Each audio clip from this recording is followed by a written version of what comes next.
നടുവേദന, പിള്ളവാദം, കൈകാൽ കഴപ്പ്, ഊർജ്ജമില്ലായ്മ, മന്ദത, ക്ഷീണം എല്ലാത്തിനുമുള്ള ഒറ്റമൂലി ബല പിഴിച്ചാതി കുഴമ്പ്. പുരട്ടു, വേദനകളെ പമ്പ കടത്തു. എടേ ഇത് നമ്മളെ ഉദ്ദേശിച്ചാണോടെ? നമ്മളല്ല നിന്നെ. ഓടെ നിനക്ക് ഒരു വേദനയില്ല. ബാഗ് കൊണ്ടിട്ട് അതിനകത്ത് കാണും ഒരു 10 ഉപ്പി പൊട്ടൻ ചുക്കാതി. വണ്ടി എടുക്കല വണ്ടി എടുക്കല. കാലി കാലി കാലി കാല്. എന്നെ കളിയാക്കിട്ടോ ഇപ്പൊ എങ്ങനെ ഇരിക്കുന്നു. എക്സർസൈസ് ചെയ്യണം. ഇതൊക്കെ ചെയ്യാത്തുണ്ട്. പോട്ടെ, വെള്ളം കുടിക്കാത്തോണ്ട് വെള്ളം കിട്ടും. ഞാൻ സൈഡ് തിരിഞ്ഞിരിക്കാൻ. എങ്ങനെയെങ്കിലും ഇരി. അയ്യോ ആവത്തും ഇല്ല.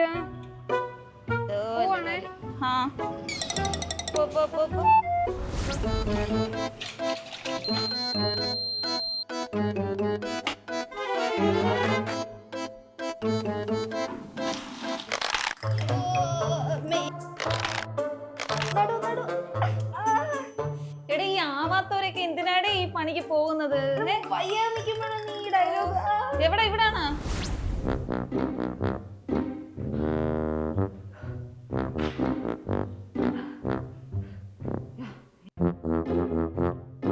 ഇവിടെ പോയി കിടക്കുന്ന നീ സാധനം അങ്ങോട്ട് എടുത്തേ. എന്തത്ര വയ്യേക്ക? അയ്യാ ശ്വാസം മുട്ടല.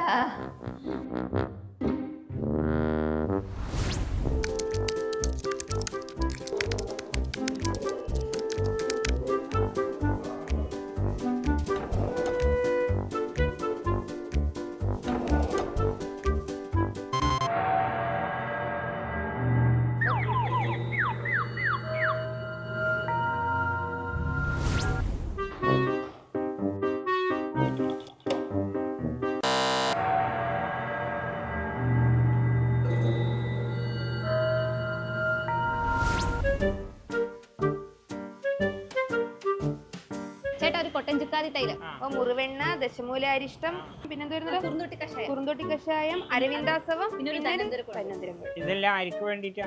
അല്ല ഞങ്ങൾക്ക് ഇത് പ്രായമുള്ളവര് കഴിക്കണതാ, അതുകൊണ്ട് ചോദിച്ചത്. അതെടുത്ത് തരുമോ?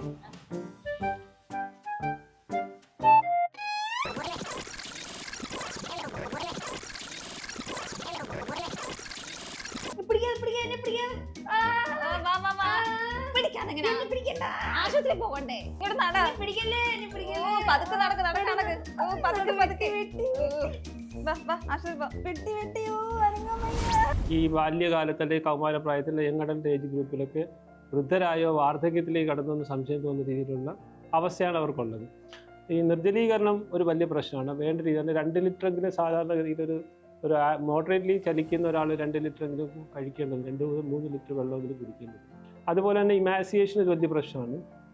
മസിലിൻ്റെ ക്രാംസ് ഈ അൺഡെവലപ്ഡ്, കാരണം ഇപ്പോഴും ഹെൽത്ത് കോൺഷ്യസിൻ്റെ ഭാഗമായിട്ട് തീരെ മെലിഞ്ഞ ശരീരപ്രകൃതമുള്ള ആകാൻ ശ്രമിക്കുന്ന ആൾക്കാരുണ്ട്. അപ്പോൾ അതുകൊണ്ട് മസിൽ ക്രാംസ് ഉണ്ടാകാൻ സാധ്യതയുണ്ട്. മസിൽ വോളിയം കുറവായതുകൊണ്ട് നടക്കുന്ന ഓവർ എക്സേഷൻ വരുമ്പോഴത്തേക്കും ഉണ്ടാകാറുണ്ട്. രക്തത്തിൻ്റെ വിളർച്ച വലിയ ഒരു പ്രശ്നം ഉണ്ടാക്കുന്ന കാര്യമാണ്. രക്തത്തിൻ്റെ അളവ് കുറയുന്നത് മൂലമുള്ള വിളർച്ച ഒരു ബോർഡർ ലൈൻ അനീമിക്കായിരിക്കും മിക്കവാറും കുട്ടികൾ. ഒരു പരിധിവരെ കിതപ്പുണ്ടാക്കും. കാരണം സ്റ്റെപ്സ് ഒരുപാട് ഒരുപാട് സ്റ്റെയറിലൂടെ മൂവ് ചെയ്യുമ്പോൾ അല്ലെങ്കിൽ ഒരുപാട് പ്രൊലോങ്ഡ് ആയിട്ടുള്ള വാക്കിംഗ് ഒക്കെ വരുമ്പോൾ അവർക്ക് ശ്വാസം മുട്ടലോ കിതപ്പൊക്കെ തോന്നാറുണ്ട്. പുതിയ തലമുറ അവരെ ഫുഡ് ഹാബിറ്റ്സിൽ നമുക്ക് നഷ്ടപ്പെട്ടിരുന്ന ശീലങ്ങളുണ്ടായിരുന്നു. മത്സ്യം ധാരാളം കഴിക്കുക, പഴവർഗ്ഗങ്ങൾ ധാരാളം കഴിക്കുക, പിന്നെ നമ്മൾ നാടൻ ഭക്ഷണ സാധനങ്ങൾ കഴിക്കുക, പച്ചക്കറികൾ ധാരാളം കഴിക്കുക. അങ്ങനെ ശീലത്തിൽ വിട്ടുമാറി അവർ ജങ്ക് ഫുഡിൻ്റെയും കാർബണേറ്റഡ് ഡ്രിങ്ക്സിൻ്റെയും പുറകെ പോയതാണ് ഒരു പരിധിവരെ അവർ ആരോഗ്യ പ്രതിസന്ധിക്ക് കാരണം. സാത്വികമായ ഒരു അവലോകനമാണ് ഞാൻ ഉദ്ദേശിക്കുന്നത്. കൊള്ളാം. എന്താ പേര്?